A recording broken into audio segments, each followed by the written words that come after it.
आज आमच्या धारवाडी गावामध्ये जय हिंद फाउंडेशनच्या वतीने मागील वर्षी 21 झाडाचं या ठिकाणी लावण्यात आले होते। आज या वर्षी या झाडाचं संगोपन करण्यासाठी शाळेतील विद्यार्थी, ग्रामस्थ, जय हिंद फाउंडेशनचे त्यांचे सहकारी, त्यांचे सर्व मित्रपरिवार या ठिकाणी उपस्थित राहून आज या झाडाला खत घालण्यात आलेलं आहे, आळे करण्यात आलेले आहेत। या झाडाचे चांगलं संगोपन करण्यासाठी आज जय हिंद फाउंडेशनच्या वतीने आमच्या ग्रामस्थांना मार्गदर्शन करण्यात आलेलं आहे। तरी मी गावच्या वतीने फाउंडेशनचे त्यांचे अध्यक्ष शिवाजीराव पालवे यांचे सर्वांचे मी आभार मानतो।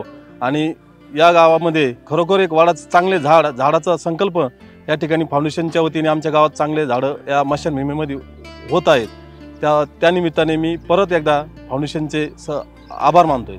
आमच्या या धारवाडी गावामध्ये गेल्या वर्षी जय हिंद फाउंडेशनतर्फे वडाच्या वृक्षाची लागवड करण्यात आली 20-25 झाडाची, आणि त्याला जवळपास आज वर्ष होत आले।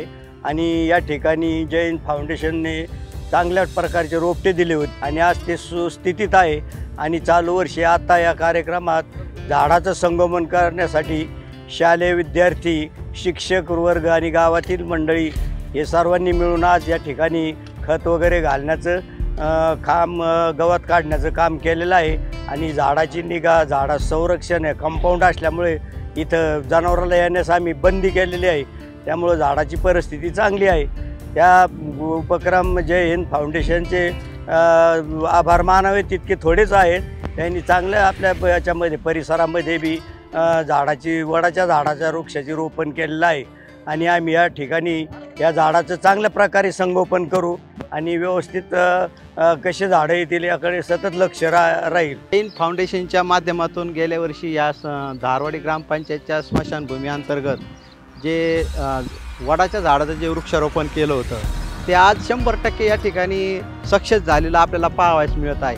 आणि आम्ही सुद्धा काल मला शिवाजी पालवेंचा फोन आला की सर आपण काय करू की श्रमदान करू, आणि त्या माध्यमातून मुलांना खत आणायला सांगितलं आणि त्या पद्धतीने आम्ही खत आणून आता झाडांना ते दिलेलं आहे। आणि आता त्यांचं चांगल्या प्रकारे या ठिकाणी संगोपन या ठिकाणी होणार आहे आणि 100% झाडं यशस्वी होतील असा आम्हाला इथं विश्वास वाटतो। आणि अतिशय सुंदर झाडं रोपलेली आपल्याला पाहायला मिळत आहेत।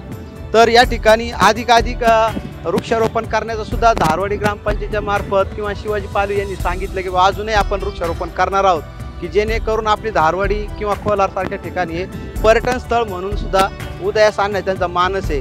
तर अशा दृष्टीने पर्यावरणाचं संतुलन ठेवण्यासाठी वृक्षारोपण हे करणं अत्यंत काळाची गरज आहे। नुसतं वृक्षारोपण करून थांबायचं नाही, तर त्याचं संवर्धन सुद्धा झालं पाहिजे। तर त्या दृष्टीने इथं 100% वृक्ष जे आहेत ते आपले यशस्वी झाले। त्यामुळं आम्हाला या ठिकाणी या ज्या फाउंडेशनच्या वतीने जे वृक्ष दिले त्याचं चांगल्या प्रकारे संगोपन झालं याचा आम्हाला खूप आनंद आहे। आणि त्यांनी सुद्धा अशाच प्रकारे आपल्या ग्रामपंचायतीला इतर माध्यमातून काय सहकार्य करता येईल तर ते त्यांनी करावं अशी आपल्या सर्वांना माझी विनंती राहील। आणि एवढं बोलून मी माझे 2 शब्द संपवतो। आज या ठिकाणी धारवाडी गावच्या स्मशानभूमीमध्ये मागच्या वर्षी जय हिंद सैनिक सेवा फाउंडेशनच्या वतीनं 21 वडाच्या झाडाची लागवड केली होती।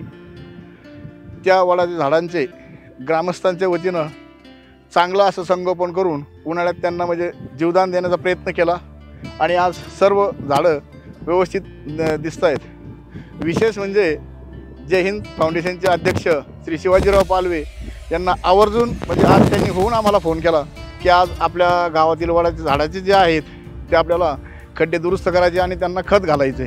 त्याबद्दल मी आमच्या सर्व ग्रामस्थांच्या वतीनं श्री शिवाजी पालवे यांचे आभार मानतो, धन्यवाद करतो। आणि त्यांनी पुढं असा मानस तयार केला आहे की आपल्या ज्या डोंगर रांगा आहेत त्या ठिकाणी जास्तीत जास्त वडाची झाडं लावून आपण या ठिकाणी म्हणजे याचं निसर्ग सौंदर्य वाढवण्याचा प्रयत्न करू। हे झाडच नाहीत तर ह्या वडाच्या झाडापासून आपल्या मानवी शरीराला हवा असणारा ऑक्सिजन फार जास्त प्रमाणात मिळतो। म्हणून मी सर्वांना आवाहन करीन की ज्याप्रमाणे जय हिंद सैनिक सेवा फाउंडेशन हे वडाचं झाडं लावण्यास अग्रेसर आहे त्याप्रमाणे प्रत्येकाने आपल्या घरासमोर, शेतामध्ये वडाचे झाडं लावून आणि आपल्या सर्वांना ऑक्सिजन कसा मिळेल याची दक्षता घेतली पाहिजे। परत एकदा सर्व ग्रामस्थांच्या वतीनं श्री शिवाजी पालवे यांचे धन्यवाद व्यक्त करतो। धन्यवाद।